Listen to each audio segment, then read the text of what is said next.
नमस्कार, स्वागत है आप सभी का द बिहार टॉप पर।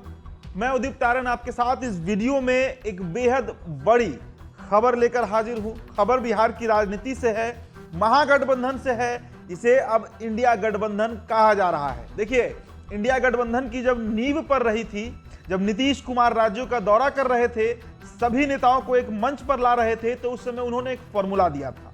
फॉर्मूला था एक की लड़ाई एक से होगी, 1-to-1 फाइट की बात कर रहे थे। मतलब देश के जितने भी लोकसभा सीट है वहां पर एनडीए का एक प्रत्याशी होगा और इंडिया गठबंधन का एक प्रत्याशी होगा, बीच में कोई वोट कटवा नहीं होगा। ये बातें नीतीश कुमार किया करते थे और इसी फॉर्मूले पर गठबंधन आगे बढ़ा, गठबंधन बना भी। करीब 27 दलों का एक साथ आना, 4 बैठक होना, इस बात का संकेत कर रहा था कि बातें बन सकती हैं। लेकिन जिस राज्य से नीतीश कुमार आते हैं, बिहार, वहीं पर इतना माथा फोड़वल होगा सीट शेयरिंग को लेकर, यह किसी ने सोचा भी नहीं होगा।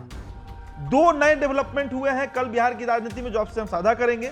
लेकिन एक जानकारी आपको दे देते हैं कि बिहार में इंडिया गठबंधन, जिसे महागठबंधन भी आप कह सकते हैं, उसमें जितनी सीटों की मांग सभी पार्टियां कर रही हैं, अगर उन सभी सीटों को हम जोड़ते हैं तो सीट की संख्या 52 हो जाएगी। तो सोचिए, जिस बिहार में 40 लोकसभा सीट है, वहां पर 52 सीटों पर कैसे बंटवारा होगा? यह प्रश्न अब नीतीश कुमार और लालू यादव के सामने खड़ा हो गया है। देखिए, सीट की संख्या आपको हम बताते हैं कि कौन कौन से दल कितने कितने सीटों पर अड़े हैं, और उसके बाद जो कल 2 नए डेवलपमेंट हुए हैं बिहार में महागठबंधन को लेकर, वो भी आपसे हम बताएंगे। सबसे पहले आप इन आंकड़ों को समझिए। जदयू अपना वर्चस्व बरकरार रखनी चाहती है। जदयू चाहती है कि वो बिहार में 17 सीट, जिस पर पिछले बार चुनाव लड़ी थी, 17 सीट उसे मिले। और अगर 17 नहीं भी तो कम से कम 16 सीट, जो उसके सिटिंग एमपी हैं, सांसद हैं जदयू के, उतनी सीटें तो उससे मिलनी ही चाहिए। लेकिन 17 जदयू मांग रही है, तो जदयू की तरफ से 17 सीटों की मांग है। अब आइए आप आरजेडी पर। सबसे बड़ी पार्टी है बिहार की, विधायकों की संख्या के हिसाब से, वोट बैंक के आधार पर। राजद भी 17 सीटों पर अड़ी हुई है। राजद का कहना है, लालू यादव का कहना है कि भाई नीतीश कुमार से हम कम नहीं है, किसी भी एंगल से कम नहीं है। उनसे बड़ी विधायक वाली पार्टी है हमारी, उनसे बड़ा जनाधार है हमारा, उनसे बड़ा वोट बैंक है हमारा, अधिक मतदाता हमसे जुड़े हुए हैं, तो हम 17 से कम पर क्यों लड़ेंगे बिहार में? तो 17 सीट जेडीयू, 17 सीट राजद, कुल मिलाकर होता है 34। अब कांग्रेस पर आइए। कांग्रेस ने साफ कर दिया है, अखिलेश प्रसाद सिंह प्रदेश अध्यक्ष ने यह बात स्पष्ट कर दिया है कि किसी भी कीमत पर हम 10 से कम पर तो कोई सुनवाई नहीं करेंगे। मतलब 10 सीटों पर कांग्रेस अड़ गई है, तो जो 34 था राजद और जदयू को जोड़कर 17-17, उसमें 10 आप और जोड़ दीजिए, तो सीटों की संख्या कितनी हो गई? 44। अब आप सोच रहे होंगे कि अब 8 सीट किसको मिलने जा रहा है। अब हम आपको उन 2 डेवलपमेंट के बारे में भी बता देते हैं जो कल हुआ है।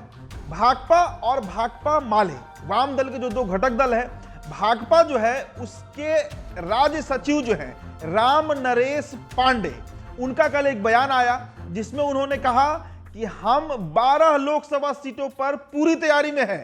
पूरा हम वहां पर खूंटा गाड़ कर बैठे हुए हैं कि 12 लोकसभा सीटें हम लड़ेंगे, लेकिन गठबंधन धर्म भी निभाना है, इतनी सीटें हमें मिलना नहीं है, इसलिए हम कॉम्प्रोमाइज करके 3 पर आ गए हैं। मतलब 3 सीट से कम पर भाकपा नहीं तैयार होगी बिहार में।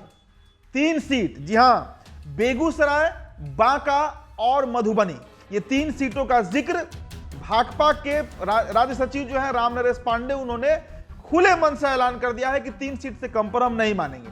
तो जो जेडीयू का 17, आरजेडी का 17, कांग्रेस का 10 और उसमें आप 3 और जोड़ दीजिए भाकपा का, तो यह आंकड़ा हो जाता है 47। अब आइए माले पर। भाकपा माले जो है, उनके द्वारा क्या कहा गया है? तो उनका कहना है, कल वो तेजस्वी यादव से मिले हैं और बजाते उन्होंने 5 लोकसभा सीट की मांग तेजस्वी यादव के सामने रख दिया है। भाकपा माले के धीरेन्द्र झा, राजा राम सिंह और केडी यादव, जी हां, धीरेन्द्र झा, राजा राम सिंह और केडी यादव जो है, ये 3 नेता कल तेजस्वी यादव से मुलाकात किए हैं और 5 लोकसभा सीट पर अड़े हुए हैं। तो जो 47 का आंकड़ा था उसमें आप 5 और जोड़ दीजिए, तो 52 सीट महागठबंधन में बंटवारा होना है। लेकिन 52 सीट बिहार में है कहां? यही तो बड़ा सवाल है।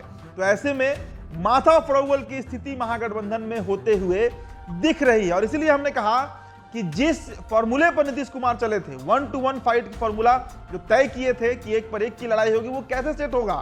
कहीं स्कोप ही नहीं है, कहीं कोई जगह ही नहीं दिख रहा है। और इंडिया गठबंधन की बैठकें कितनी सार्थक हुई और कितना उस पर तमाम जो दल के नेता हैं एक दूसरे के साथ समर्थन कर रहे हैं, कॉम्प्रोमाइज कर रहे हैं, समझौता कर रहे हैं, ये भी पिक्चर क्लियर हो रहा है। कांग्रेस और जेडीयू में तानातानी चल रहा है। केसी त्यागी अखिलेश प्रसाद सिंह के खिलाफ बयान दे रहे हैं, अखिलेश बाबू जदयू के खिलाफ बयान दे रहे हैं, कह रहे हैं कितनी हड़बड़ी क्या है सीट शेयरिंग को लेकर। लेकिन जदयू कह रही है कि जल्द से जल्द सीट बंटवारे का जो फैसला है वो लिया जाना चाहिए, ताकि इंडिया गठबंधन में सब कुछ सहजता से, आसानी से चलता रहे। अब इसके अलावा एक और मसला है कि कुछ लोकसभा सीटें ऐसी हैं जहां पर महागठबंधन के ही कई दल दावा ठोक रहे हैं। पहला आप मधुबनी पकड़ लीजिए, जहां पर कांग्रेस का पूरी दावा है, कांग्रेस अड़ी हुई है कि मधुबनी हम लड़ेंगे, और उसी सीट पर सीपीआई जो है, कम्युनिस्ट पार्टी ऑफ इंडिया जो है, वो भी अड़ी हुई है कि मधुबनी हमको भी चाहिए। ये भी एक पेच है जिसे सुलझाना पड़ेगा लालू और नीतीश को।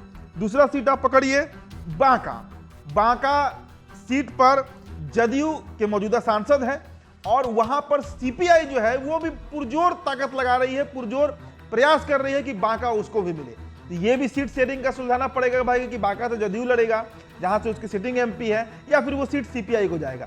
और तीसरा सीट जो है वो काराकाट है, जहां से महाबली सिंह जदयू के मौजूदा सांसद हैं और वहां पर भाकपा जो है वो भी अड़ी हुई है कि वो सीट उसको चाहिए ही चाहिए। इसके अलावा जहानाबाद एक सीट है जहां से मौजूदा सांसद चंद्रेश्वर चंद्रवंशी जदयू के हैं और वहां पर भी माले जो है वो अड़ी हुई है कि हमको वो सीट चाहिए। तो ऐसे 3-4 सीट ऐसे भी हैं बिहार में जिस पर महागठबंधन के ही कई दल नजर गड़ाए हुए हैं, चाहे वो कांग्रेस हो, सीपीआई हो, सीपीआईएम हो या जेडीयू हो। तो ये लड़ाई सुलझेगी कैसे, ये बड़ा सवाल बना हुआ है। लेकिन बिहार की 40 लोकसभा सीट, 52 सीटों की मांग, कई तरह के प्रश्न खड़े कर रहे हैं, क्योंकि अब खरमास भी खत्म होने जा रहा है, चूड़ा दही का भोज होने वाला है।